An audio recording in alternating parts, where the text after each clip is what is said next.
Hello बच्चों, कैसे हो। आज हम बात करने वाले हैं क्लास 6 का मैथ प्रश्नावली 12.1। ठीक है। क्वेश्चन नंबर 1 कहा गया है, तीलियों से निम्न प्रतिरूप बनाने के लिए आवश्यक तीलियों की संख्या के लिए नियम ज्ञात करें। नियम लिखने के लिए चर का प्रयोग कीजिए। ठीक है।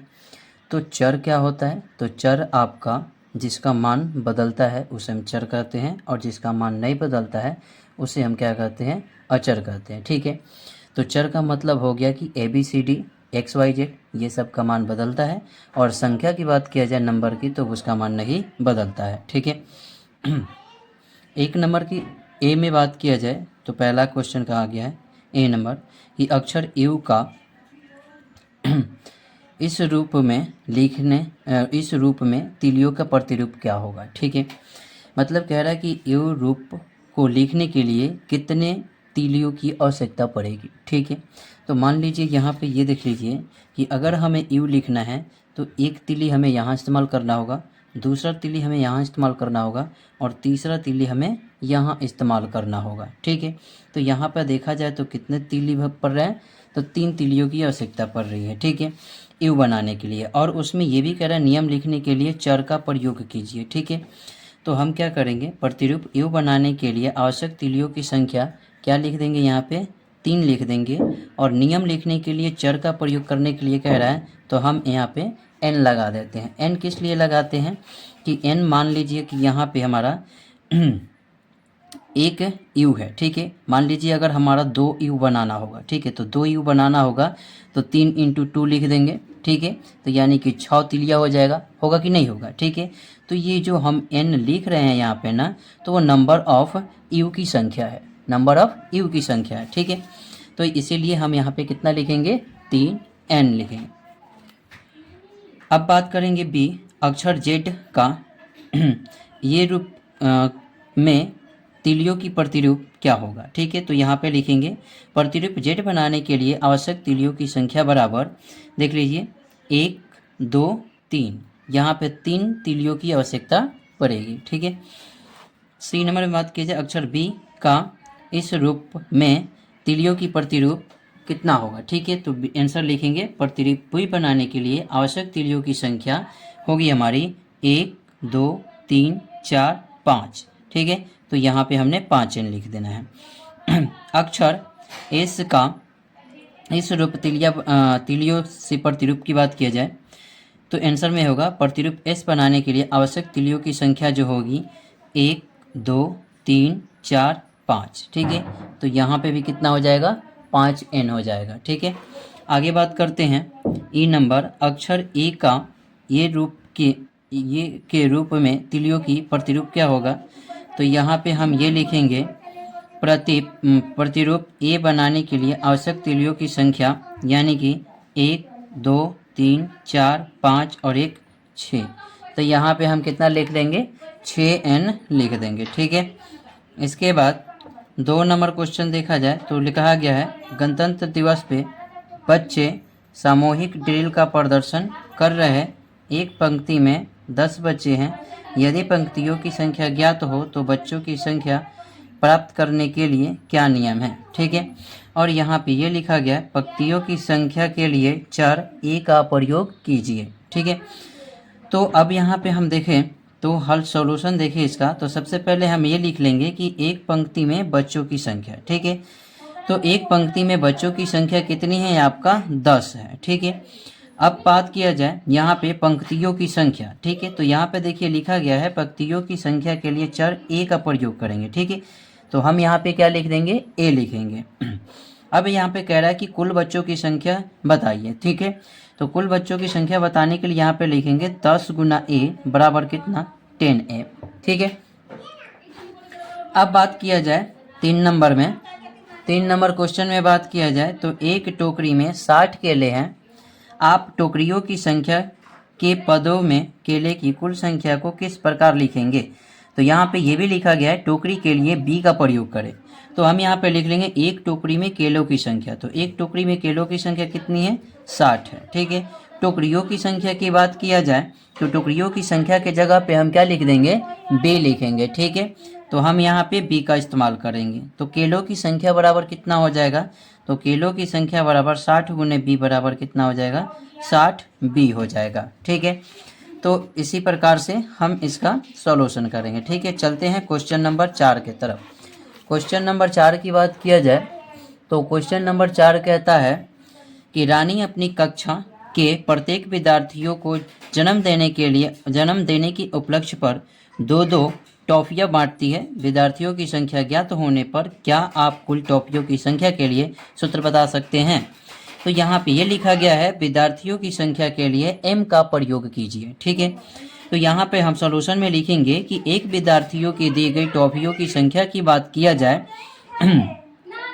तो एक विद्यार्थियों की टॉफियों की संख्या की बात किया जाए तो 2 टॉफियाँ बांटी जा रही है, ठीक है। विद्यार्थियों की संख्या की बात किया जाए तो हम यहाँ पे कितना लिख देंगे, m लिख देंगे, ठीक है। तो कुल टॉफियों की बात किया जाए तो कितना हो जाए। 5 नंबर क्वेश्चन की बात किया जाए तो कह रहा है कि सीमा गुड़िया की बड़ी बहन है। सीमा गुड़िया से 5 वर्ष बड़ी हो तो ए नंबर में कहा गया है कि सीमा की आयु गुड़िया के आयु के पदों में लिखे, ठीक है।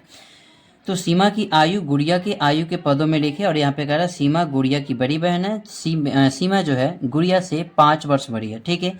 तो हम यहाँ पे लिखेंगे सीमा की आयु बराबर गुड़िया की आयु और प्लस में कितना 5, क्योंकि गुड़िया से 5 वर्ष बड़ी है ना, तो बड़ी है तो हम क्या कर देंगे 5 वर्ष को जोड़ देंगे, ठीक है। जब गुड़िया की आयु x वर्ष है तो सीमा की आयु बताइए, ठीक है। तो सीमा की आयु की बात किया जाए x मान लेंगे, गुड़िया की आयु x और प्लस में कितना 5, ठीक है, वर्ष हो जाएगा, ठीक है। तो ये हमारा हो गया सॉल्यूशन 5 का। चलते हैं क्वेश्चन नंबर 6 के तरफ। क्वेश्चन नंबर 6 कह रहा है कि अमरूद की बड़ी टोकरियों में से छोटे टोकरियों में अमरूद रखा जाता है। जब एक बड़ी टोकरी से खाली किया जाता है तो उसके अमरूदों से 3 छोटी टोकरियां भर जाती है, ठीक है, और फिर भी 25 अमरूद शेष रह जाता है। यदि एक टोकरी में अमरूदों की संख्या x लिया जाए तो एक बड़ी टोकरी अमरूदों की संख्या क्या होगी, ठीक है। तो अब यहाँ पे देखिए छोटी टोकरी में अमरूदों की संख्या, ठीक है। तो छोटी टोकरी में अमरूदों की संख्या की बात किया जाए अमरूद की बड़ी टोकरियों में छोटे टोकरियों में अमरूद रखा जाता है, जबकि बस रखा जाता है, ठीक है। उसके अमरूदों की 3 छोटी टुकड़ियाँ भरी जाती है। कितना हो गया, तो 3 हो गया। छोटी टुकड़ियों में अमरूदों की संख्या की बात किया जाए तो कितनी हो गई, यहाँ पे 3 हो गए, ठीक है। अब यहाँ पे बात किया जाए छोटी टोकरियों की संख्या कितनी हो गई, तो छोटी टोकरियों की संख्या की बात किया जाए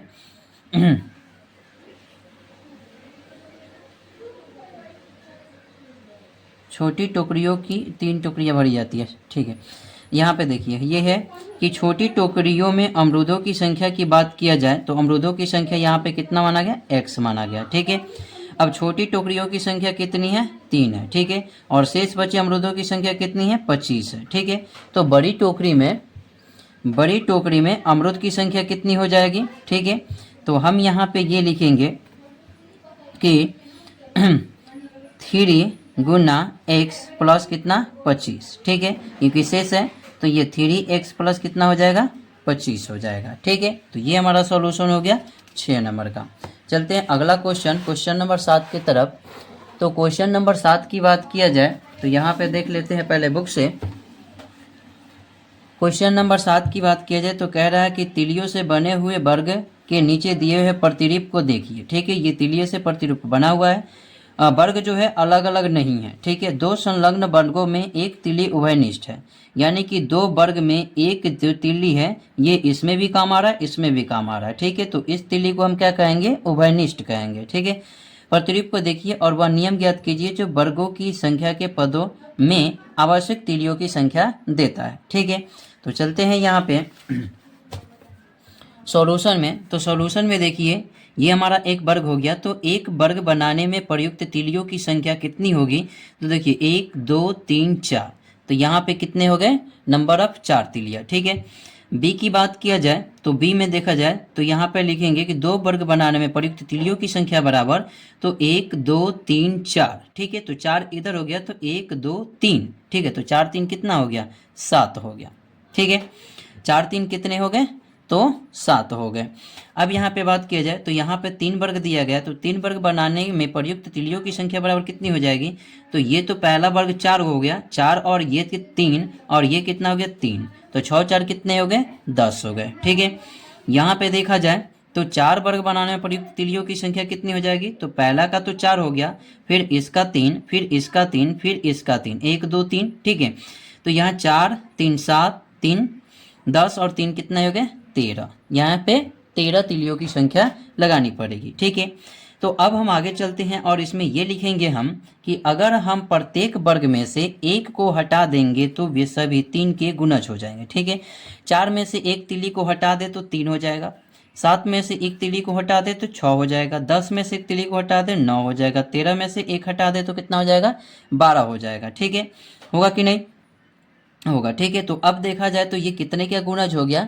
तो 3 का गुणज हो गया। ठीक है, तो लिखेंगे इसीलिए आवश्यक तीलियों की संख्या बराबर 3 गुना x और प्लस में 1। ठीक है, x हम क्या मानेंगे? तो तीलियों की संख्या। ठीक है, एक यहाँ पे क्यों जोड़ा हमने? एक इसलिए जोड़ा क्योंकि हम यहाँ से एक को क्या कर रहे थे? घटा रहे थे। ठीक है, इसका मतलब यह हुआ कि अगर हम बात किया जाए, अगर हमें 2 वर्ग निकालना हो, ठीक है, तो 2 वर्ग निकालना हो तो 3 × 2 प्लस 1 लिखेंगे तो 3 दूना 6 और 1 हो जाएगा, तो टोटल कितना हो जाएगा 7, इसके बराबर हो जाएगा। ठीक है, तो इसलिए हमने क्या किया? प्लस a1 को जोड़ा है। ठीक है, अब यहाँ पे बात किया जाए बी में, तो बी में इसका देखा जाए 7 का, तो ये कहा जा रहा है कि तीलियों में से बने त्रिभुज का प्रतिरूप दर्शा रही है। व्यापक नियम ज्ञात कीजिए जो त्रिभुजों की संख्या के पदों में आवश्यक तीलियों की संख्या देती है। ठीक है, तो इसके लिए हम यहाँ पे देखिए ए नंबर में त्रिभुज, एक त्रिभुज बनाने में प्रयुक्त तीलियों की संख्या। ठीक है, तो 1 2 3 कितने तीली है? 3। ठीक है, यहाँ पे देखा जाए तो 2 त्रिभुज बनाने में प्रयुक्त तीलियों की संख्या कितनी हो जाएगी? 1 2 3 और 1 2, कितने हो गए? 5 हो गए। 3 त्रिभुज बनाने की आवश्यक तीलियों की संख्या कितनी हो जाएगी? 1 2 3 4 5 6 7। ठीक है, तो यहाँ पे 7 हो जाएगा। 4 त्रिभुज बनाने के लिए प्रयुक्त तीलियों की संख्या कितनी हो जाएगी? तो 4 तीली बनाने के लिए कितना होगा? तो 1 2 3 4 5 6 7 8 9। ठीक है, तो यहाँ पे कितने हो गए? 9 हो गए। ठीक है, अब इसी प्रकार से जैसे पहले में किए थे वैसे इसमें भी लिखेंगे कि अगर हम प्रत्येक त्रिभुज में से एक को घटा दें तो वे सभी 2 के गुणज हो जाएंगे। ठीक है, तो देखिए 3 में से 1 घटा दिया 2, 5 में से 1 घटा दिया 4, 7 में से 1 घटा दिया 6, 8 9 में से 1 घटा दिया 8। ठीक है, तो आवश्यक तीलियों की संख्या बराबर क्या हो जाएगी? तो हम यहाँ पे लिख देंगे 2 × x और प्लस कितना 1, ये आपका आंसर हो जाएगा। ठीक है, तो यहीं पे ये वीडियो समाप्त होती है और ये चैप्टर 12.1 ख़त्म होगा। ठीक है, अब अगले दिन हम पढ़ेंगे 12.2 को। ठीक है, धन्यवाद।